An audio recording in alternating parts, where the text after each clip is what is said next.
déguisé en vieux mendiant, marche en direction de son palais. En chemin, il doit passer voir son porcher. Athéna lui a dit que cet homme lui a toujours été fidèle. Au détour d'un chemin rocailleux, Ulysse voit la maison qu'il cherche. Elle est entourée d'une belle palissade de bois. Les cochons vivent à l'intérieur de 12 petites porcheries. Les chiens du porcher courent vers Ulysse en aboyant.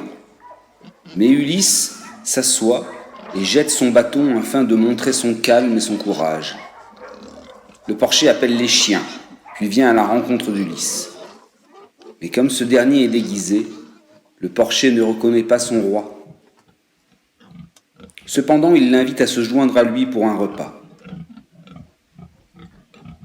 Le porcher demande à Ulysse qui il est. Le roi d'Ithaque répond qu'il est un voyageur revenant d'Égypte et de Crète.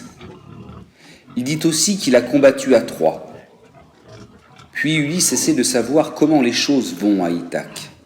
Tout en allant chercher 2 jeunes pourceaux pour le repas, le porcher explique à Ulysse que les prétendants se sont installés dans le palais, qu'ils courtisent Pénélope et qu'ils dilapident les richesses de la famille.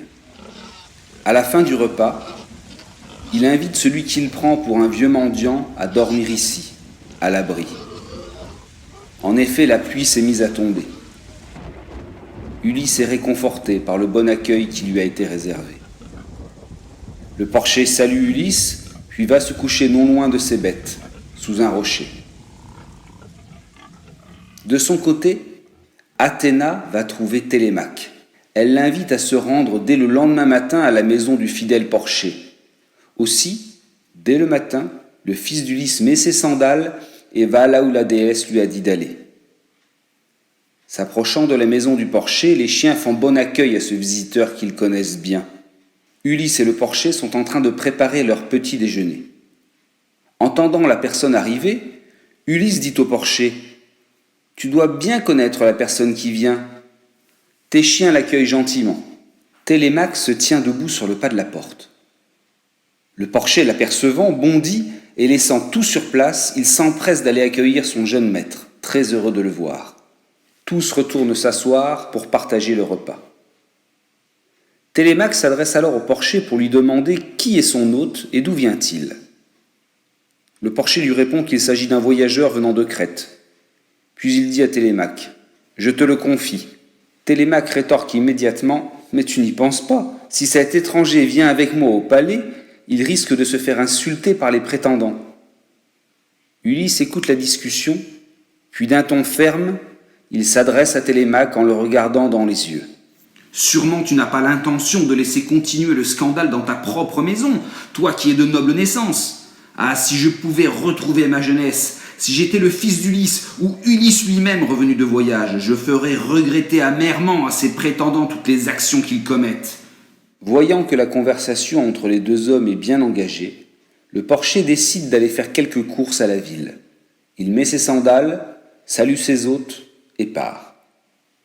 Athéna pense que désormais, il est temps pour Ulysse de révéler qui il est à son fils. Elle lui parle donc en secret pour le lui dire.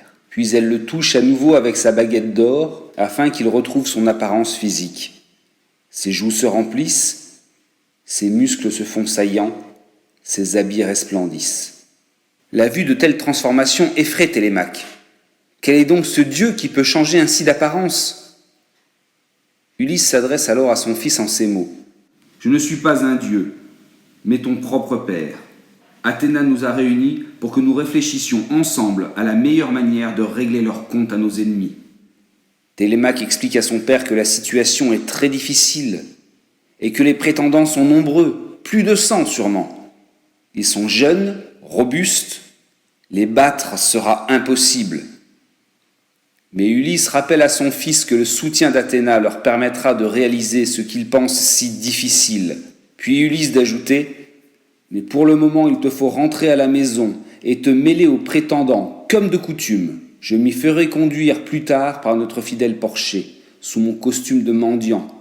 Mais que personne, pas même Pénélope, ne sache qui je suis. » Entendant le vieux porcher revenir de ses courses, Athéna transforme à nouveau Ulysse en mendiant, afin que le secret ne soit connu Que de Télémaque.